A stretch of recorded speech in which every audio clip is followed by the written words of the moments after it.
Thanks so much, Mr. Gigrich, and dear Ministers of Defense, ladies and gentlemen, dear journalists.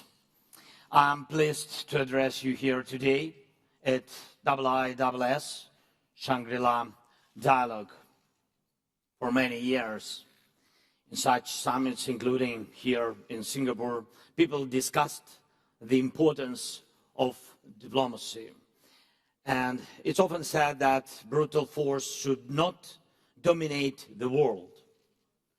Similarly, attempts by various power centers to impose something on other nations against their will in politics, economy, or security should not dominate either. Diplomacy should be those caring and strong hands that prevent international disputes from turning into fights, restraining the most aggressive parties. This is how diplomacy often worked in the past.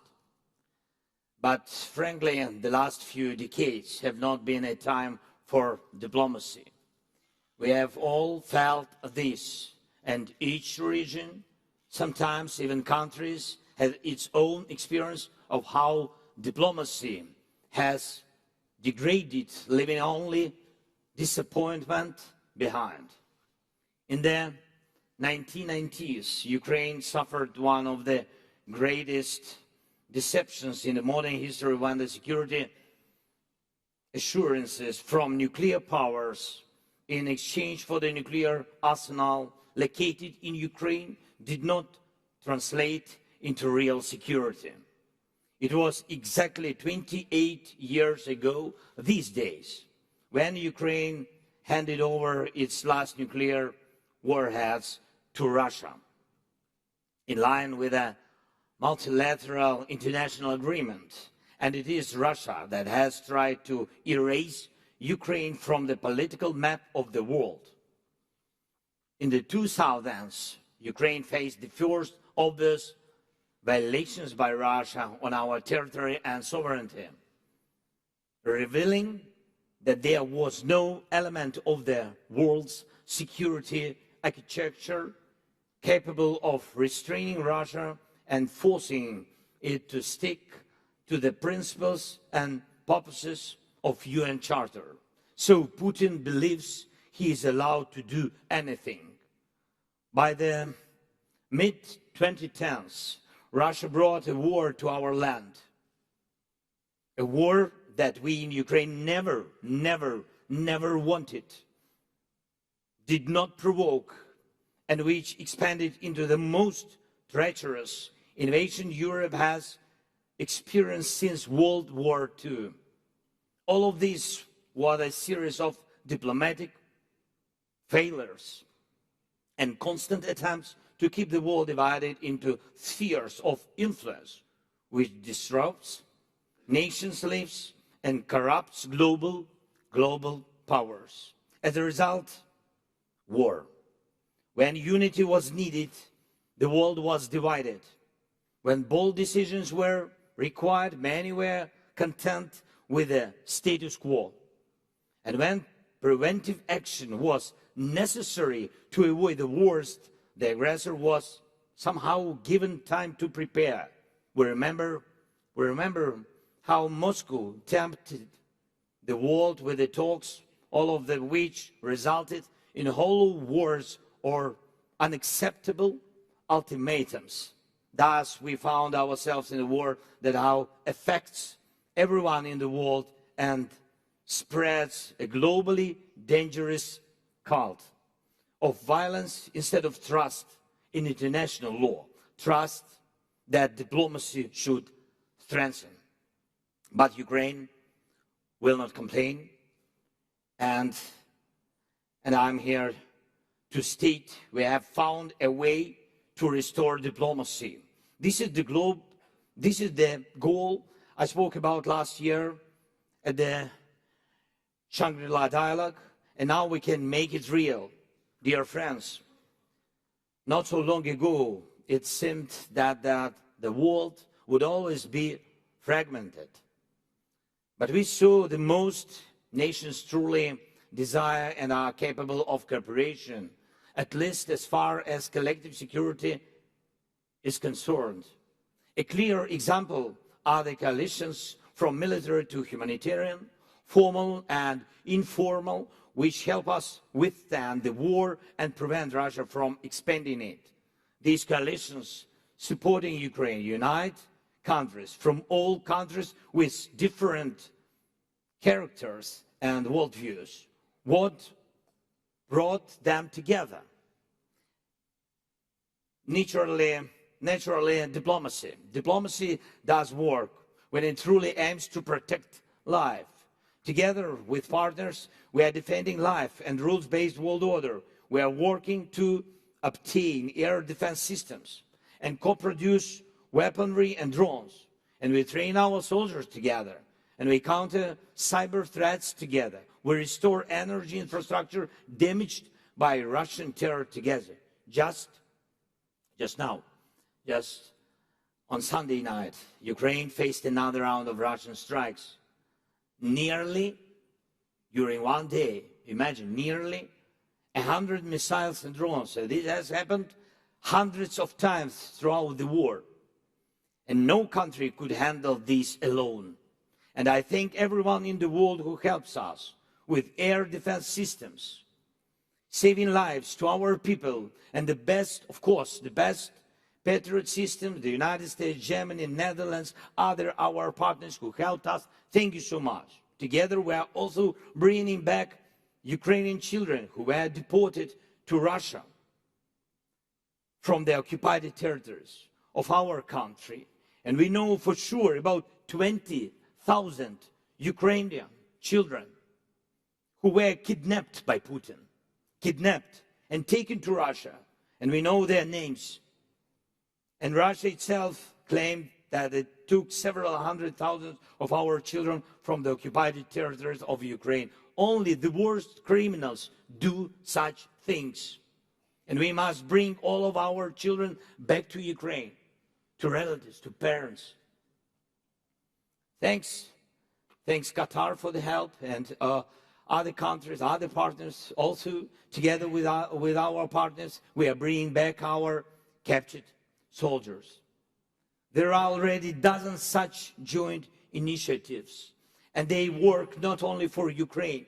Countries from Libya and Sudan, Bangladesh, consume food produced in Ukraine. All of them benefited directly when we lifted the Russian blockade of our ports and resumed our food exports. Initially, this was achieved through international mediation together with Turkey and United Nations. Later, when Russia left the grain initiative, we resumed our contribution to global food security, thanks to our soldiers who defeated Russia at sea.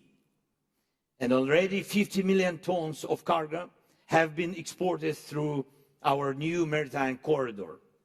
But this was also made possible by diplomacy that supports Ukraine's resilience in battles. Once again, diplomacy does work. Now we are creating a new security architecture for Ukraine based on bilateral security agreements with our partners. There are already 15 such agreements, and more will come. And these agreements are comprehensive, covering everything from defense cooperation to political and economic interaction.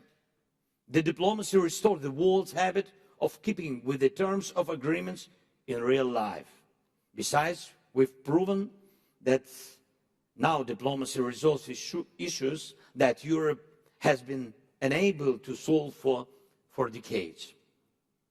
Specifically, we have secured real steps towards Ukraine's integration with the EU, and Ukraine will definitely become EU member, a part of one of the biggest global markets and security space.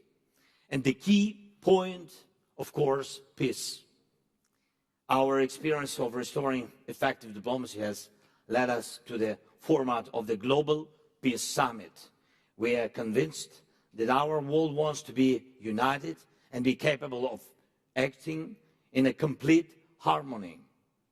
we've realized that nations equally reject the idea of someone secretly making decisions and imposing them. What is needed is open and inclusive dialogue. We have confirmed that the principles and purposes of the UN Charter and international conventions are entirely relevant. All this has become the basis of our peace formula and has grown into the Global Peace Summit, so every leader and every country can show their commitment to peace. The global majority can ensure with their involvement that what is agreed upon is truly implemented, and so that Russia, who started this cruel war, cannot push us off the path to ending the war. More than 100 countries and international organizations have confirmed their participation in the summit for today. At the first summit, we will address 3 points of the peace formula: nuclear security, food security, and the release of prisoners of war. And of course, the Ukrainian children abducted by Russia. Time is running out, and the children are growing up in the Putin land, where they are taught to hate their homeland and are lied to, being told they have no families, while their loved ones wait for them at home in Ukraine. And after Peace Summit, when the global majority agrees on the common understandings and steps, the relevant parties will pass this to Russia, aiming for an outcome similar to the grain initiative. If these basic things are implemented, other points of the peace formula will work as well.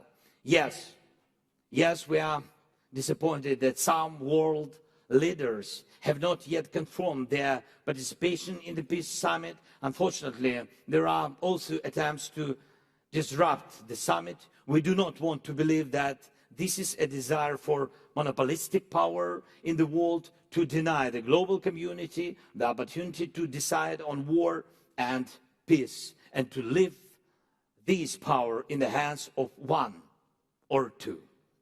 We respect the UN Charter, respect every nation, and treat everyone equally. Only on this principle can the world be safeguarded from war.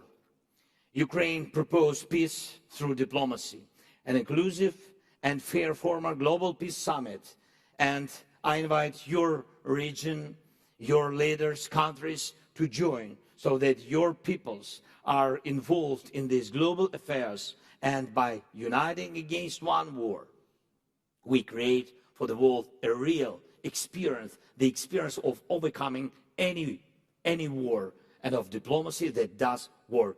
Thank you for an invitation. Thank you for your attention. Slava Ukraini. Thank you. Thank you so much.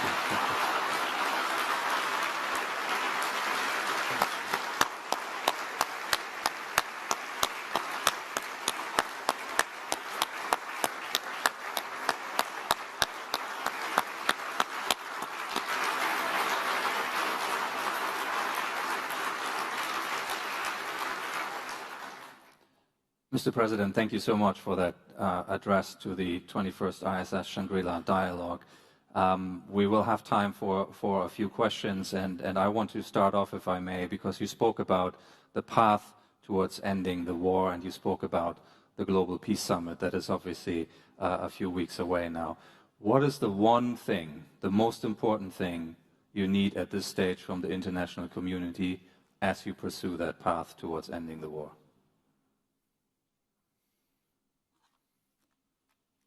Дякую вам. Thank you.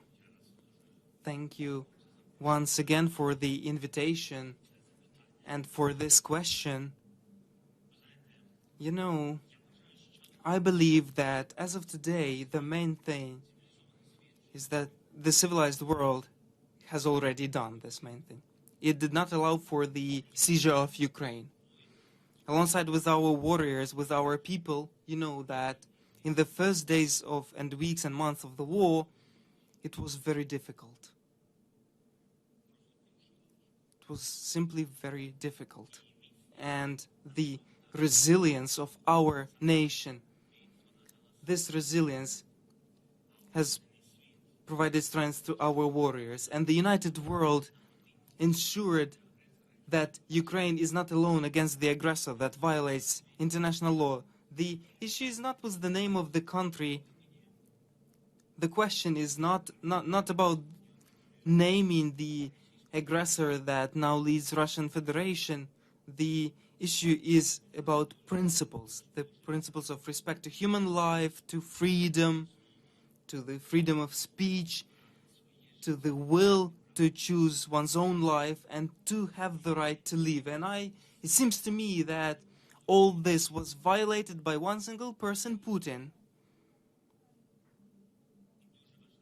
And it is of utmost importance that in the most difficult moment, the world, as it could, somebody more, somebody less, somebody with weapons, somebody diplomatically, someone doesn't have weapons, so help in humanitarian way, and somebody is a very, very small country that has no budget, and they were given the very last money they had simply to demonstrate that they are on the right side, that they are on the side of truth.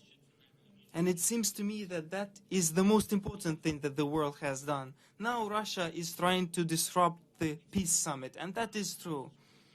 That is true. We have, as of now, the confirmation from 106 countries of the world, and on the senior level of high representatives, on the level of leaders, 106 countries. And what Russia is doing, it is the country of war, and it is now traveling around many countries in the world, threatening them with the blockade of the agricultural goods, of the food products, of chemical products. It's threatening to damp the prices for the energy, and it is simply pushing the other countries of the world so that they are not present on the summit. This issue is not even about weaponry or support. This is about the support of the very end of the war, and it is disrupting it, and is doing it in all regions. And now there is some not good information that certain states have started to assist it in diplomatic disruption of the peace summit. And therefore, when you're asking what the world can do, the world has to be resilient, has to be strong, has to put pressure on Russia. There is no other way to stop Putin. Only diplomatic isolation, strong Ukrainian military, and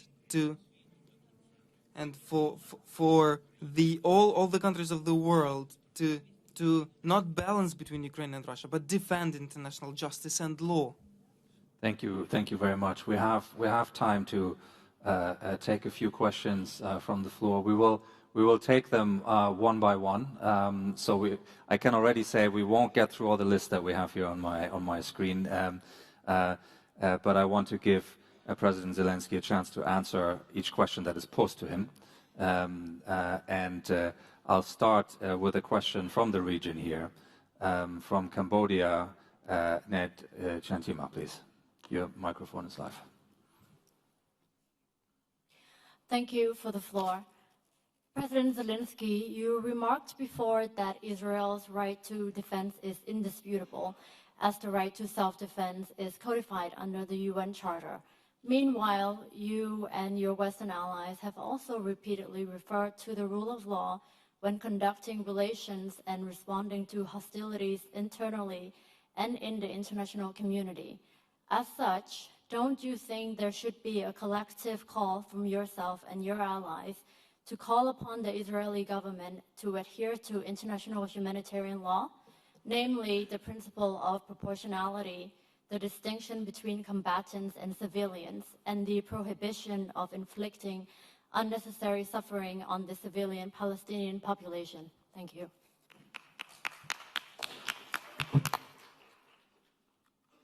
Дякую вам дуже. Thank you so much. First and foremost, how to counter any narratives and disinformation.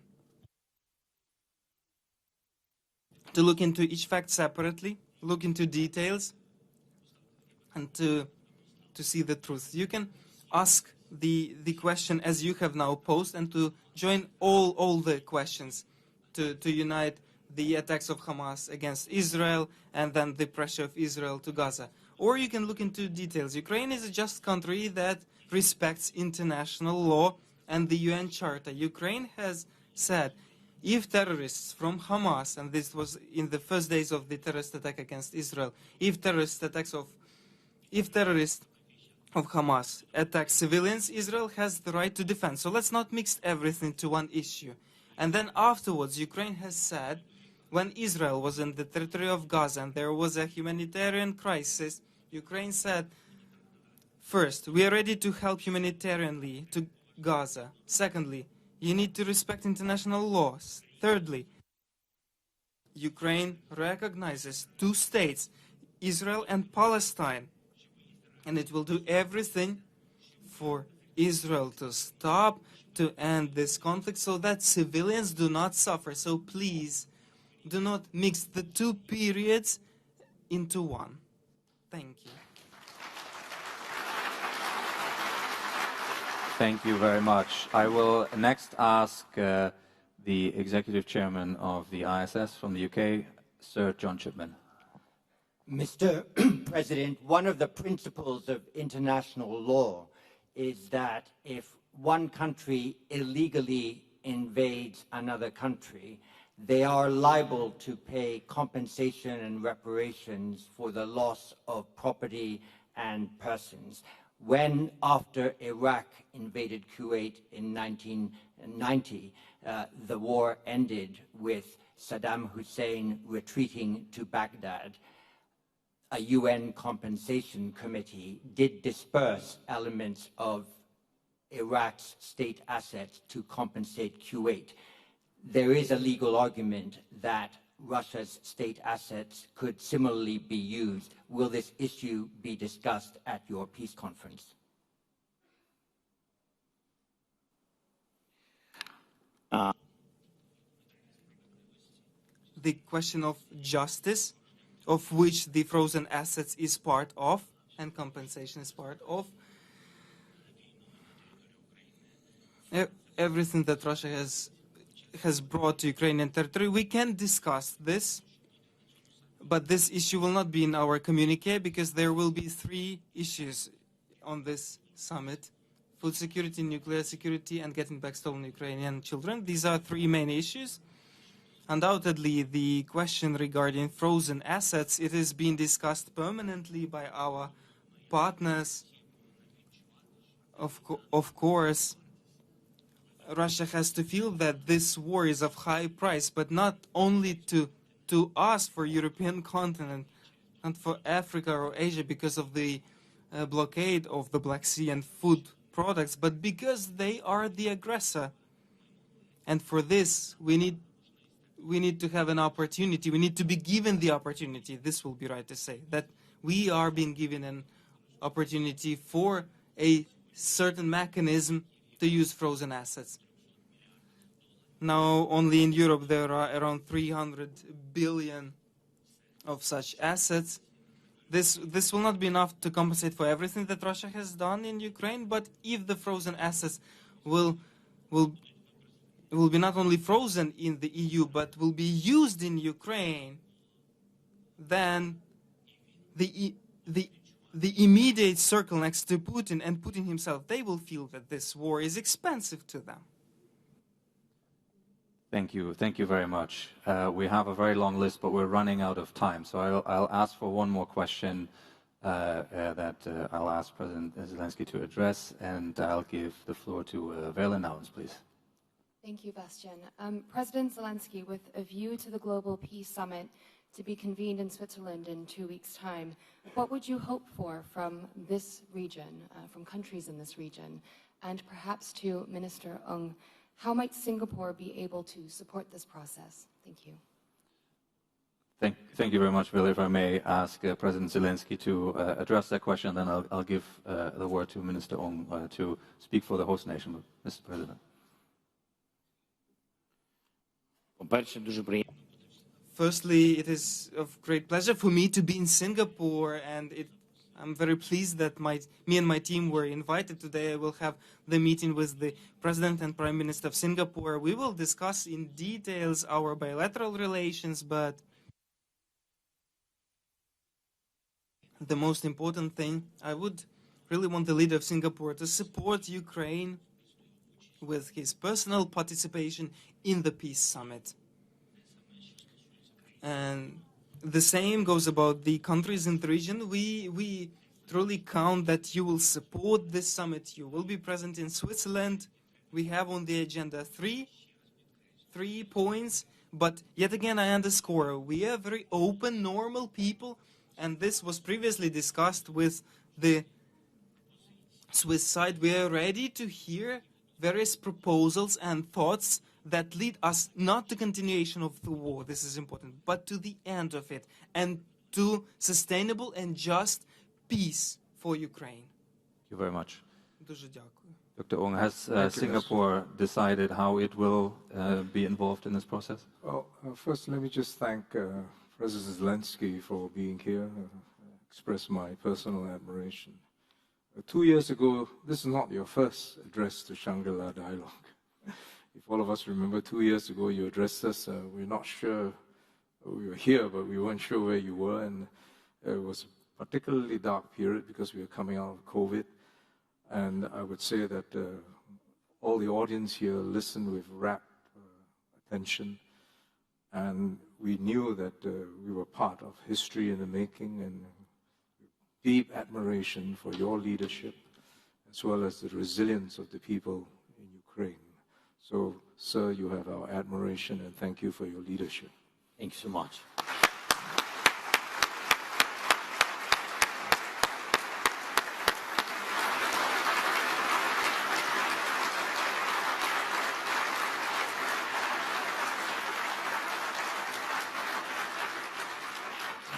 Singapore strongly supports the Ukraine position in principle and in practice. If you remember, the invasion was in February 2022, who can forget, 24 February. Very soon after, I think 4 days after, Singapore's Foreign Affairs Minister put out a statement on behalf of the Singapore government, wholly condemning the Russian invasion of Ukraine.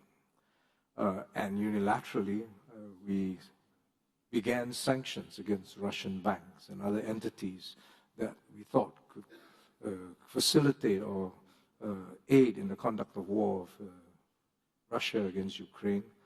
We co-sponsored a UNGR resolution condemning the invasion and asking for the immediate withdrawal of Russian troops. We sent some aid, and I've been in contact with your defense ministers. I think we sent some ambulances, which I'm glad you've received, military ambulances. But we stand with you, and I think your appearance in this Shangri-La Dialogue, President Zelenskyy, is the epitome of what we are all hoping for. Rule-based order, one which guarantees the security and survival of large nations and small. And I think I speak on behalf of us that we hope that your struggles will continue to bear victory, and we hope that significant progress, and we wish for your personal safety and the well-being of the people of Ukraine. Thank you very much. Thank you very much.